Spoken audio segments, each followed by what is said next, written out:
প্রায় প্রতি বছরই ঈদে ঘরমুখো মানুষের চাপে মহাসড়কগুলোতে দীর্ঘ যানজটের সৃষ্টি হয়, এতে করে ভোগান্তিতে পড়তে হয় যাত্রীদের। এবার সড়ক মহাসড়কগুলোর চিত্র কেমন, আর আইন শৃঙ্খলা বাহিনীর প্রস্তুতি বা কতটা, খোঁজ নেয়ার চেষ্টা করেছেন সহকর্মী মনিরুল ইসলাম মিন্টু। এবারের ঈদেও সবচেয়ে বেশি চাপ থাকবে ঢাকা থেকে উত্তরাঞ্চল যাওয়ার পথে। মহাসড়কের চন্দ্রা, টাঙ্গাইল, সিরাজগঞ্জ, বগুড়া অংশে, এছাড়া ঢাকা গাজীপুর ময়মনসিংহ মহাসড়ক, ঢাকা নরসিংদী সিলেট এবং ঢাকা কুমিল্লা চট্টগ্রাম মহাসড়কেও বিভিন্ন অংশে যানজট হতে পারে। অবশ্য আগের বছরগুলোর তুলনায় সংস্কার কাজের অগ্রগতি ভালো হওয়ায় ভোগান্তি কম হবে এমনটি ধারণা করা হচ্ছে। এরপরও যানজট হতে পারে মহাসড়কের এমন ১৫৯টি সম্ভাব্য স্পট চিহ্নিত করা হয়েছে। টপার ননস্টিক কুকওয়্যারে ৫ স্তরের ইউরোপিয়ান স্ট্যান্ডার্ড কোটিং থাকায় খাবার লেগে যায় না। যমুনা সেতুর টোল প্লাজা এবং সাভারের আশুলিয়া এলাকায় এলিভেটেড এক্সপ্রেসওয়ের কাজ চলায় এবারও ভোগান্তির আশঙ্কা থাকবে।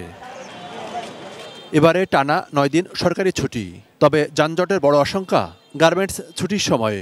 সরকার পর্যায়ক্রমে গার্মেন্টসগুলো ছুটি ঘোষণা দিলেও নানা কারণে সাভার গাজীপুরের শ্রমিকদের বাড়িমুখো ঢল নামে প্রায় একই সময়ে।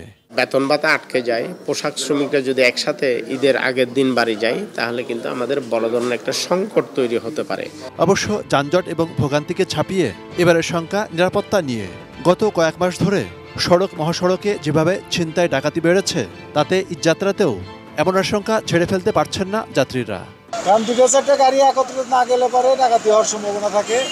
এই জোগাড় চড়ে হাতের মোড়ে ডাকাতি কমছে, কিন্তু আতঙ্কে থাকি কখন বানি আবার আক্রমণ হয় আর কি।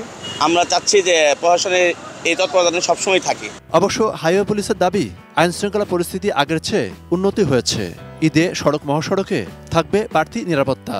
আর বা দিস টাইম কিছু ডাকাত গ্রেপ্তার হতে খুব রিসেন্টলি আর এরকম বড় কোনো ঘটনা ঘটতেছে না। অন্য অন্য স্টেক হোল্ডাররা, পরিবহন শ্রমিক, তারপর বিআরটিএ সবার সঙ্গে কথা বলে যে ব্যবস্থা নিয়ে আসে, এই ব্যবস্থাতে এবার এই যাত্রা সবার জন্য স্বস্তিদায়ক হবে। এবারের ঈদে ঢাকা এবং আশপাশের জেলা থেকে প্রায় ১.৫ কোটি মানুষ নিজ নিজ গন্তব্যে যাবেন এমনটি ধারণা করা হচ্ছে। এর মধ্যে সড়কপথেই যাবেন প্রায় ৭৫% মানুষ। মনিরুল ইসলাম মিন্টু, এটি নিউজ, ঢাকা।